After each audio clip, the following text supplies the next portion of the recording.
Anunnaki की उत्पत्ति Sumerian पौराणिक कथाओं में निहित है, जो उन्हें पृथ्वी पर आने वाले देवताओं के रूप में चित्रित करती है। इस संदर्भ में यह महत्वपूर्ण है कि हम समझें कि अनुनाकी केवल एक पौराणिक ग्रंथ का हिस्सा नहीं है, बल्कि वे मानवता के सांस्कृतिक और धार्मिक विकास में एक महत्वपूर्ण भूमिका निभाते हैं। इसके अतिरिक्त अनुनाकी ने अपने ग्रह निबिरू के पर्यावरणीय संकट से बचने के लिए पृथ्वी पर सोने की खोज में जुट गए। यह कार्रवाई न केवल एक आर्थिक आवश्यकता को दर्शाती है, बल्कि यह भी सूचित करती है कि कैसे प्राचीन सभ्यताओं ने संसाधनों की खोज में पृथ्वी की स्थितियों का मूल्यांकन किया। ज़ेचारिया सिचिन के सिद्धांत के अनुसार अनुनाकी ने प्राचीन प्रजातियों के जीन में परिवर्तन कर मानवता की उत्पत्ति को संभव बनाया। इस परिप्रेक्ष्य में यह विचार अत्यंत जानकारीपूर्ण है, क्योंकि यह जीवन के विकास में बाहरी हस्तक्षेप की संभावना को दर्शाता है, जो वैज्ञानिक और दार्शनिक दृष्टिकोण से विचारणीय है। बाइबिल में आदम का निर्माण एक महत्वपूर्ण घटना के रूप में वर्णित है, जहां भगवान ने उसे पृथ्वी की मिट्टी से बनाया।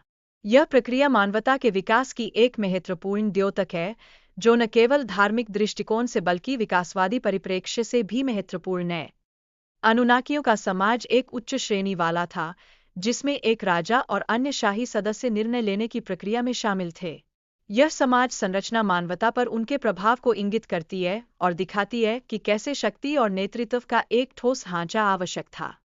इसके अलावा अनुनाकियों ने मानवता को खगोल विज्ञान और वास्तुकला जैसे विभिन्न क्षेत्रों में ज्ञान साझा किया। उनकी तकनीकी क्षमताओं ने उन्हें देवताओं के रूप में प्रतिष्ठित किया, जो दर्शाता है कि प्राचीन ज्ञान और विज्ञान का कितना गहरा और अद्भुत संगम संभव था। अनुनाकियों का मानवता में हस्तक्षेप और बाढ़ के पीछे उनके कारणों पर चर्चा की गई है।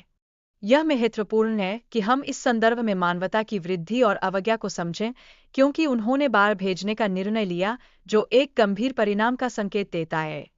ज़ियुसुद्रा और उत्नापिष्टिम की कहानियां बाढ़ से बचने के प्रयासों को दर्शाती है।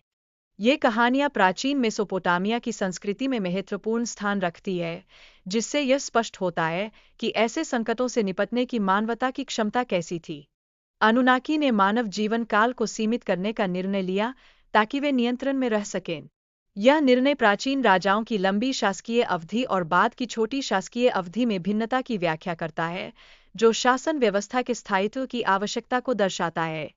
गिज़ा का ग्रेट स्फिंक्स प्राचीन सभ्यताओं के निर्माण से जुड़ा हुआ है, और इसके निर्माण का कोई स्पष्ट रिकॉर्ड मौजूद नहीं है। यह स्थिति इसके रहस्यमय स्वरूप को और बढ़ाती है, जो प्राचीन तकनीकी क्षमताओं पर प्रश्न उठाती है।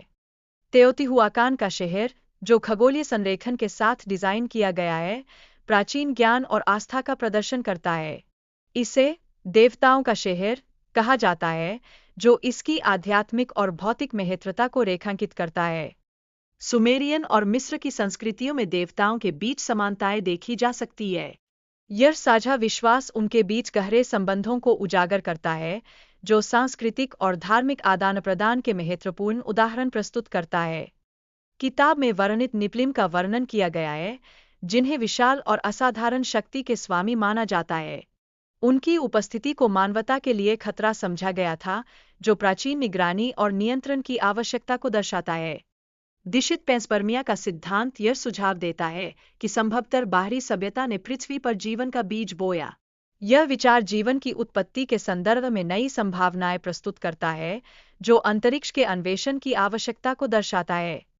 मानव डीएनए में छिपे संकेतों पर विचार किया गया है, जो संभवतः अनुनाकी द्वारा किए गए आनुवंशिक हेरफेर के प्रमाण हो सकते हैं। यह मानव उत्पत्ति के रहस्यों को उजागर करने का एक महत्वपूर्ण कदम हो सकता है। नास्का के चित्र और उनके निर्माण का श्रेय प्राचीन पराकास और तोपरा संस्कृतियों को दिया जाता है। इन चित्रों का उपयोग अंतरिक्ष यानों के संदर्भ बिंदु के रूप में भी किया जाता है, जो हमारे अतीत के ज्ञान को पुनः साक्षात्कारित करता है।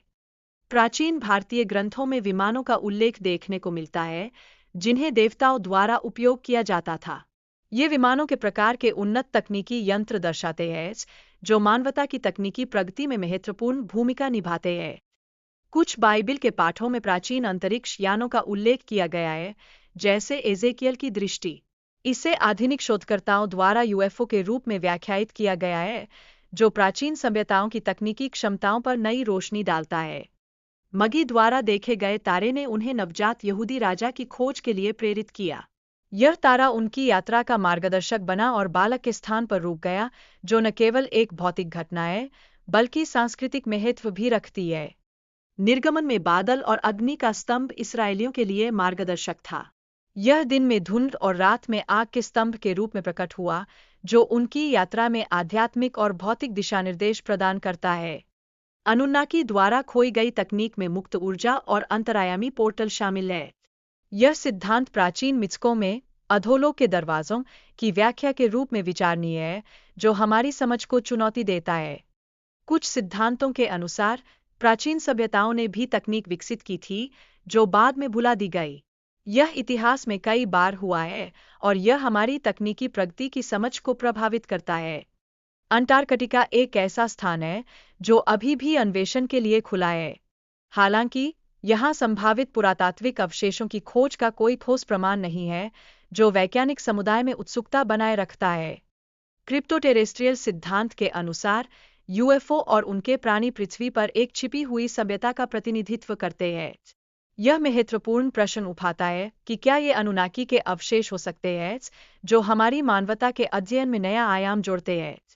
कुछ रिपोर्टों में अनुनाकियों को विशालकाय आकृतियों के रूप में दर्शाया गया है, जो प्राचीन समय में मानवता के साथ संपर्क में हो सकते हैं।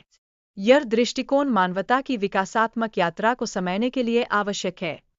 अनुनाकियों के पास अद्वितीय तकनीकी हथियार हो सकते हैं जो उनके शासन को स्थापित करने में मदद कर सकते थे। ये हथियार प्राचीन ग्रंथों में उल्लेखित हैं, जो उनकी तकनीकी ज्ञान की गहराई को दर्शाते हैं। प्राचीन ग्रंथों में ऐसे हथियारों का उल्लेख मिलता है जो आधुनिक विनाशकारी हथियारों जैसे परमाणु बम के समान हो सकते हैं। यह स्थिति प्राचीन सभ्यताओं की तकनीकी प्रगति को पुनः विचारित करती है। मिल्की वे में संभावित जीवन के लिए कई ग्रहों की खोज की जा रही है, जहां अनुनाकियों का उद्भव हो सकता है। यह अनुसंधान न केवल वैज्ञानिक पहलों का हिस्सा है, बल्कि मानवता के अस्तित्व के लिए भी एक महत्वपूर्ण प्रश्न उत्पन्न करता है। अनुन्नाकी की वापसी की भविष्यवाणियों के अनुसार वे मानवता में अपरिवर्तनीय परिवर्तन लाने के लिए वापस आ सकते हैं। यह विचार वैश्विक घटनाओं की श्रृंखला का संकेत देता है, जो हमारी दुनिया पर गहरा प्रभाव डाल सकता है। होपी जनजाति के पास तारे के बच्चों की एक दिलचस्प कथा है, जो इन विदेशी प्राणियों के सीधे वंशज माने जाते हैं। यह कथा मानवता के भविष्य के लिए महत्वपूर्ण भूमिका निभाने की संभावना को उजागर करती है। डोगोन जनजाति का मानना है कि नोमोस नामक विदेशी प्राणी सीरियस तारे के सिस्टम से आए थे। उन्होंने मानवता को कृषि, खगोल विज्ञान और धर्म के पहले शिक्षाएं दीं, जो हमारी सभ्यता के विकास में महत्वपूर्ण स्थान रखती है।